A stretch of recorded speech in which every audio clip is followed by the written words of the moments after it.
요일별로 전문가들의 시각 들어보고 있는 모닝 인사이트 시간입니다. 월요일인 오늘은 바로자산운용의 윤정식 상무 웹캠으로 연결하겠습니다. 상무님 안녕하세요. 네, 안녕하세요.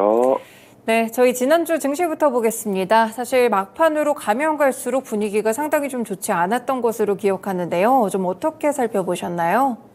네, 지난주 증시, 최근에 이런 경우들이 좀 많았던 것 같은데 상당히 좀 공포감을 주는 그런 증시의 모습이 많이 좀 펼쳐졌죠. 지난주도 비슷한 모습이었습니다. 두 가지의 공포감이 왔었는데, 한 가지는 코스피, 코스닥 모두 지난주 목요일과 금요일, 그러니까 10월 19일과 20일 하락폭이 상당히 컸죠. 코스피는 이틀 동안 87.6포인트가 하락을 했습니다. 그러니까 지지난주 금요일이죠. 2,456포인트 정도로 마감을 했고, 그리고 10월 들어서 2,400선 붕괴에 대한 우려감들이 있었습니다. 그렇지만 이 2,400선 초반까지 갔다가 다시 반등하는 모습을 몇 번을 보여주면서 2,400선에 대한 지지가 좀 견고해지는 그런 듯한 이 느낌을 줬었는데, 사실 저도 2,400선에 대한 지지가 상당히 좀 견고해졌다라고 생각을 했었습니다. 그렇지만 그 견고하게 보였었던 그 지지선이 지난주 금요일 날 좀 와르르 무너지는 그런 모습을 보여줬고, 이틀 동안 하락폭도 상당히 컸고, 그리고 2,400선이라는 심리적인 그런 지지선까지도 좀 맥없이 무너지는 그런 모습을 보여줬습니다. 이 코스피 코스닥 모두 다 지지했던 부분들을 상당히 좀 맥없이 내어주는, 정말 사실 뭐 이 미국 시장에서 무언가 큰 리스크가 발생해서 위기가 발생해서 무너진 게 아니라 채권 금리가 올라가면서 그냥 무너지는 그런 모습을 보여줬고요. 기관 중심의 매도가 코스피 시장에서는 펼쳐졌고요. 개인들 신용 물량들도 상당히 좀 많이 나오고 있는 그런 모습입니다. 그렇지만 이 전체적으로는 이 매도 금액이 컸다라기보다는 매수 금액이 많이 줄었다 정도로 좀 보셔야 될 것 같습니다. 보통 이 하락폭이 코스피에서도 이렇게 많이 좀 하락을 한다 그러면 굉장히 대규모의 매도, 그러니까 외국인이든 기관이든 뭐 5천억, 1조 이렇게 큰 규모의 순매도가 좀 나와줘야 되는데, 그런 매도라기보다는 매수가 좀 많이 줄어드는 그런 모습들이 많이 보여졌고요. 좀 전에도 말씀드렸지만 코스피에서는 2거래일 동안의 큰 폭 하락으로 인해서 지지선이다라고 느껴졌었던 2,400포인트가 좀 맥없이 무너지는 그런 모습을 보여줬고요. 그 이후에 지지선은 2,350포인트입니다. 사실 지난주 종가가 2,375포인트이기 때문에 여기서 지수 등락률 기준으로도 한 1% 정도만 하락을 해도 거의 지지선 부근이고요. 23년 3월 달에 2,350포인트 정도까지 좀 하락을 하면서 시장의 우려감을 키웠었는데, 여기가 만약에 지지되지 않는다라면 이제는 이전 가격들로 회귀가 됩니다. 뭐 2,200 정도, 2,150, 2,200까지 추가적으로 더 떨어질 수도 있기 때문에 2,350선 지지 여부가 이번 주에는 상당히 중요한 상황이고요. 최근에 올랐었던 부분들을 단기간에, 사실 금년 3월 달에 상당히 많이 하락을 했었죠. 3월까지 해서 하락을 했다가 다시 올라가면서 2,600선대 중반까지 상승했었던 이 주가, 좀 단기간에 좀 빠르게 반납하는 그런 모습들을 지난주에 보여주면서 상당히 좀 맥없이 하락을 하는 그런 시장의 모습을 보여줬습니다. 수급적으로 본다 그러면 개인들과 외국인은 순매수 기준으로 봤을 때 좀 혼조세의 모습을 보여줍니다. 개인들도 5거래일 중에 3거래일 매수, 외국인도 5거래일 중에 3거래일 매수하는 모습을 보여줬고요.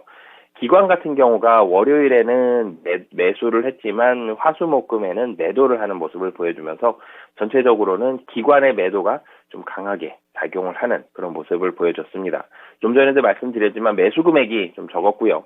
이 매수 금액이 적음으로써 보통 시장이 많이 공포감에 휩싸였을 때 매수가 잘 되지가 않죠. 매수 버튼이 개인이든 기관이든 잘 나가지가 않습니다. 그럴 때 위에서 많이 쏟아지는 그런 물량들, 적은 금액으로도 낙폭이 커질 수 있는 그런 상황들이 있을 수 있는데, 그런 모습이 지난주 국내 증시에 나타났다라고 보시면 되겠습니다. 매매 종목도 말씀을 드리면요. 우선 코스피 외국인 순매수 종목을 살펴보면 외국인은 전기전자를 굉장히 사랑을 했습니다. 그 중에서도 압도적으로 삼성전자에 상당히 많이 베팅을 하는 모습을 보여줬고요. 이 삼성전자 말씀드릴 때마다 뭐 반도체 얘기 뭐 많이 말씀을 드렸는데, 삼성전자 같은 경우는 지난주 화요일과 수요일 이틀 동안 굉장히 많이 샀어요.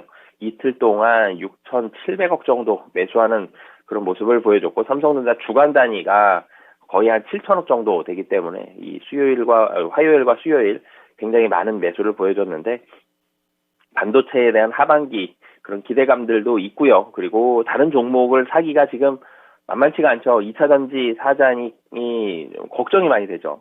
이 미국에서 테슬라도 지금 잘 팔리는 것 같지도 않고, 그리고 중국에서 이 자원을 무기화해서 이 원재료를 들여오는 데에 대한 어려움들도 가지고 있습니다. 그리고 대차 잔고도 많고요. 뭐 이런 부분들이 2차 전지에 대한 고민을 많이 하게 하는데, 코스피에서도 마찬가지였습니다. LG에너지솔루션과 삼성 SDI 이 두 종목을 사기보다는 삼성전자와 SK 하이닉스가 상대적으로 좀 더 안전하다고 느껴지는 게 기관과 외국인, 특히 외국인의 시각이었습니다. 그러면서 삼성전자의 매수가 상당히 좀 많이 집중이 됐고요. 매수 2위가 금양인데요. 1,448억 원입니다. 매수 1위 삼성전자가 거의 7천억이기 때문에 금액 차이가 많이 나죠. 그리고 매수 3위가 SK 하이닉스고요.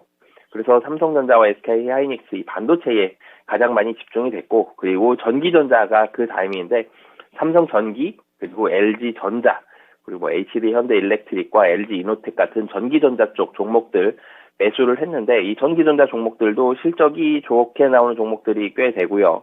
그리고 좀 전에도 말씀드렸지만 2차 전지 사기에 조금 부담스럽다라는 부분, 이런 부분들이 있기 때문에 전기전자 쪽으로 좀 오는 모습이 있고, 그리고 최근에 이 코스닥은 사실 그런 모습들이 좀 강합니다만 제약바이오 쪽으로 수급이 점점점 들어오고 있는데, 이 외국인 같은 경우도 한올바이오파마라든지 셀트리온 매수하는 모습을 보여줬고요. 매도는 특징이 굉장히 확실했습니다. 매수에서 삼성전자 매수한 게 굉장히 눈에 띄었다라면, 매도에서는 2차 전지가 눈에 상당히 많이 띄는데요. 포스코홀딩스가 매도 1위고요. 그리고 LG에너지솔루션, 삼성 SDI, LG화학까지 매도 1, 2, 3, 4등 다 2차 전지고, 그리고 그 매도 5위가 주간 단위로 했을 때 코덱스 200 선물 인버스인데요. 그 바로 밑에가 또 포스코 퓨처엠입니다. 2차 전지와 관련된 종목들을 상당히 좀 많이 매도하고 있고요. 그리고 그 외에는 본다라면 화장품과 연관이 되어 있는 종목들, 뭐 코스맥스라든지 면세점, 호텔신라, 그리고 LG 생활건강까지 매도하는 종목들 나왔다라고 보시면 되겠습니다. 기관으로 넘어가면, 기관은 좀 ETF 쪽에 좀 특징들이 있습니다.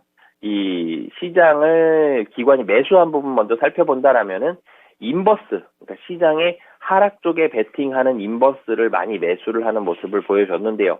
코덱스 200 선물 인버스가 매도 1위고요. 매도 3위가 코덱스 코스닥 150 선물 인버스, 그리고 그 아래로 쭉 내려가 보면 삼성 인버스 2X 코스닥, 미래에셋 인버스 2X 코스닥 150 선물 ETN까지 이 하방으로 베팅하고 있는 이 인버스에 대한 ETF 성격의 이런 이 종목들을 4종목이나 이 매수 상위에 올려놓고 있는 걸 특징적으로 좀 확인을 할 수가 있고, 반도체에도 매수를 하는데 삼성전자를 외국인이 산 것보다는 매수 강도가 확연히 좀 작습니다. SK 하이닉스 그리고 한미 반도체 두 종목 합쳐야 한 1,000억 좀 넘거든요.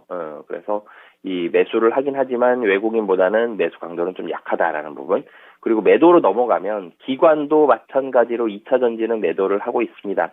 LG에너지솔루션, 포스코홀딩스, 그리고 포스코 퓨처엠까지 이 매도를 보여주고 있고요. 그리고 이 제가 하방으로 베팅하는 ETF들 매수를 했다라고 말씀을 드렸는데, 상방으로 가는 ETF들은 또 매도를 했습니다. 코덱스 코스닥 150 레버리지, 그리고 코덱스 레버리지, 코덱스 코스닥 150까지 이 전체적으로 ETF 성격의 이런 종목들을 본다라면 이 전체적으로는 기관은 하방으로 베팅을 하고 있는 그런 상황이다라고 보시면 되겠습니다.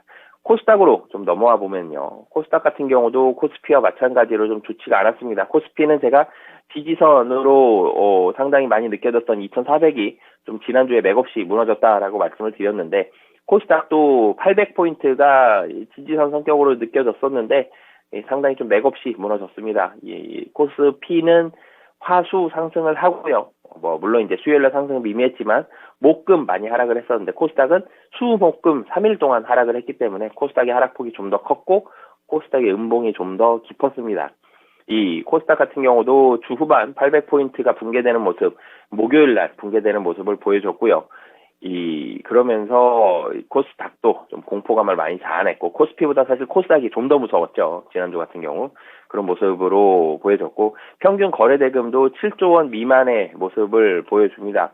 코스피보다 코스닥이 계속 높았었다가 최근에는 다시 코스닥이 좀 더 많이 줄어드는 그런 모습을 보여주고 있죠. 개인들 같은 경우 특히 두 가지 모습인데요. 이 신용이라든지 미수라든지 뭐 주식담보대출이라든지 이런 종목을 썼던 개인들은 버틸 수 있을 때까지 좀 버텨보자라는 이런 모습으로 아둥바둥 버티고 있지만 계속 반대 매매가 좀 나오곤 있죠. 그래서 개인들의 매매가 지금 쉽지가 않습니다. 주식이 좀 올라가야지 가지고 있는 종목을 팔거나 시장이 반등했구나 그래서 다시 매수가 들어올 텐데 시장이 최근 들어서 특히 지난주와 같은 경우는 계속적으로 좀 떨어졌기 때문에 담보 부족에 직면한 개인들도 있고요. 그리고 여기에서 매수가 들어오기도 쉽지가 않죠. 그런 모습들이 있기 때문에 거래 대금이 계속적으로 줄어들다가 지난주에는 월화수목은 6조 원대 후반이었고요. 금요일은 7조 원대 초반에 그런 모습을 보여줬습니다. 그리고 이 코스피 같은 경우는 외국인과 개인이 매수와 매도가 좀 혼조되는 모습이고 기관이 매도했다라고 말씀을 드렸는데 코스닥 같은 경우는 외국인도 매도하고 기관도 매도하는 그런 모습을 보여줬습니다. 코스닥 외국인 주간 매매 종목을 살펴본다라면은 바이오가 가장 많이 눈에 띕니다. 알테오젠, 그리고 파마리서치, 그리고 보로노이, 그리고 랩지노믹스, 삼천당제약, LNC 바이오, 지노믹트리까지 바이오가 가장 많이 눈에 띄는 그런 모습을 보여주고 있고요.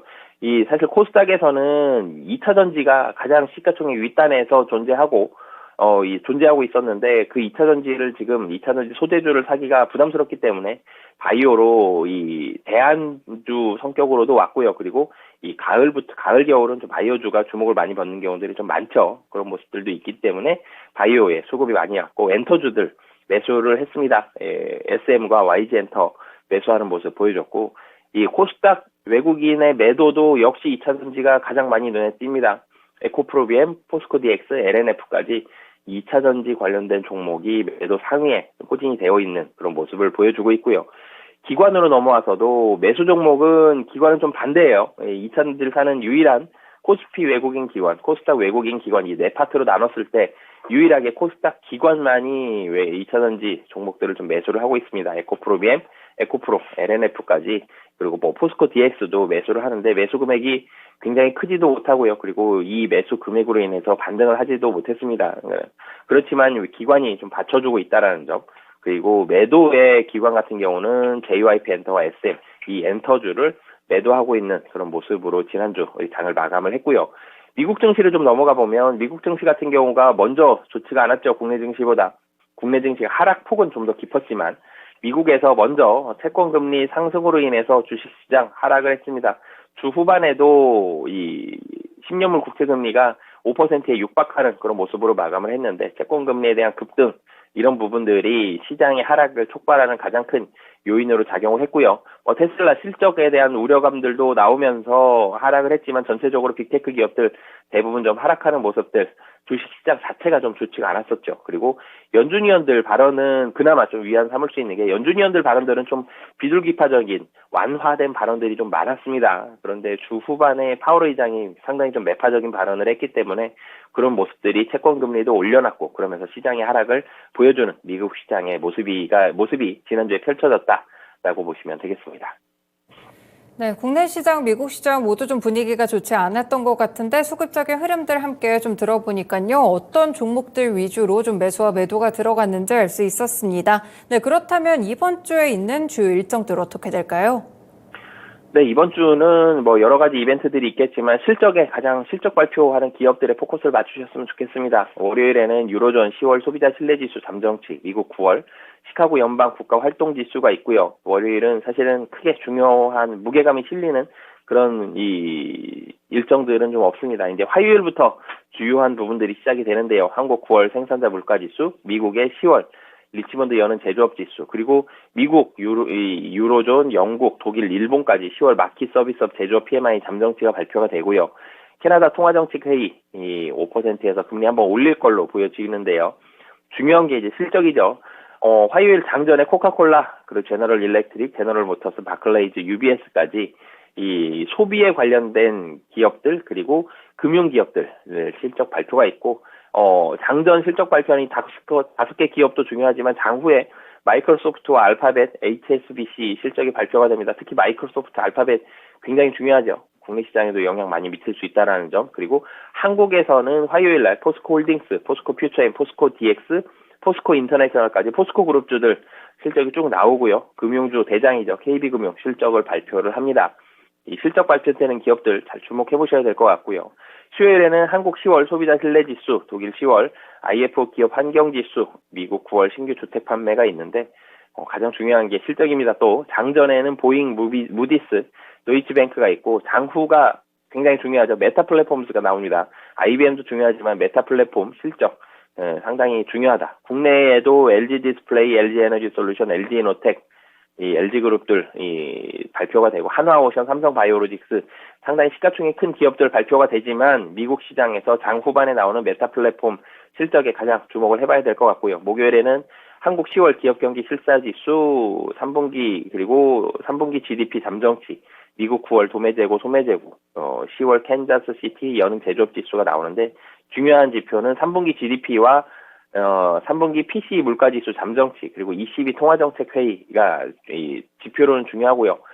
실적 발표가 장 후반에 아마존과 인텔 가장 중요하고요. 국내에서는 전기전자 쪽 기업들 많이 나옵니다. SK하이닉스, 삼성전기, 삼성SDI, 삼성SDS, OCI 홀딩스, DLENC, LG생활건강이 있는데 전기전자 쪽 기업들은 실적에 따라 주가 등락 많이 나올 수 있고요. 특히 그리고 LG생활건강 화장품 지금 실적 좀 안 좋다라고 있는데 여기에서 실적 만약에 기대치보다 좀 더 좋다라면 화장품 좀 반등을 할 수 있을 것으로 보여집니다. 금요일 같은 경우는 가장 중요한 미국 9월 PCE 물가지수 예상이 3.5에서 3.4로 좀 줄어들 것으로 보여지고요.